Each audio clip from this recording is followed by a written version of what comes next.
Are you tired of your braised fish turning out less than perfect? Don't worry, I have got you covered. I'll guide you through some common mistakes to avoid.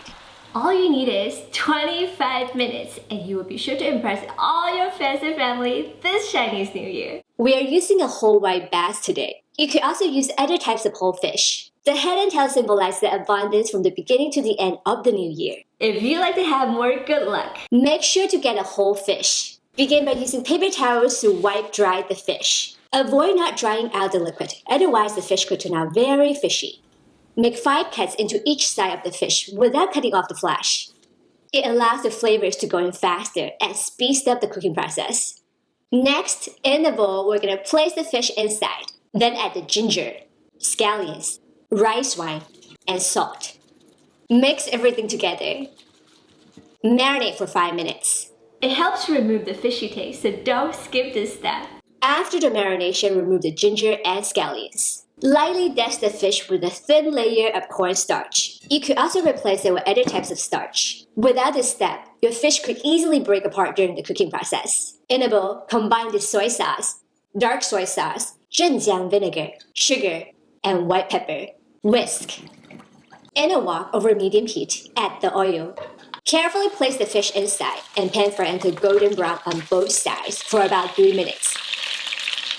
The crispy texture helps to set the shape of the fish, so it won't break apart easily during braising. Remove. In the wok with about 1 tablespoon of oil, add the ginger, garlic, scallions, and Pixian bean paste. Stir fry them until aromatic. This step is crucial for building up layers of flavors. Now pour the sauce and water into the wok. Gently return the fish to the wok and cover with a lid. Simmer over medium-low heat for 5 minutes, allowing the fish to cook completely and soak up the savory sauce. Fish symbolizes abundance and unity. That's why my family always eat fish during Chinese New Year. So comment below and share with me what is one dish you always eat during Chinese New Year. Finally, uncover the lid and increase the heat to high. Reduce the sauce for about 1 minute to a perfect consistency.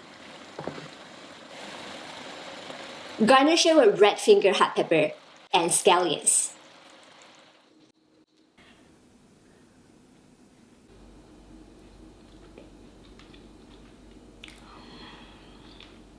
The texture is very delicate and soft and tender, and the savory sauce absolutely amazing. If you also like to make Chinese dumplings for Chinese New Year, check out the video right here. So delicious. I hope you and your family will have a very lucky Chinese New Year, and subscribe, follow, and like for more easy to follow Asian recipes. Thank you so much for watching. Bye!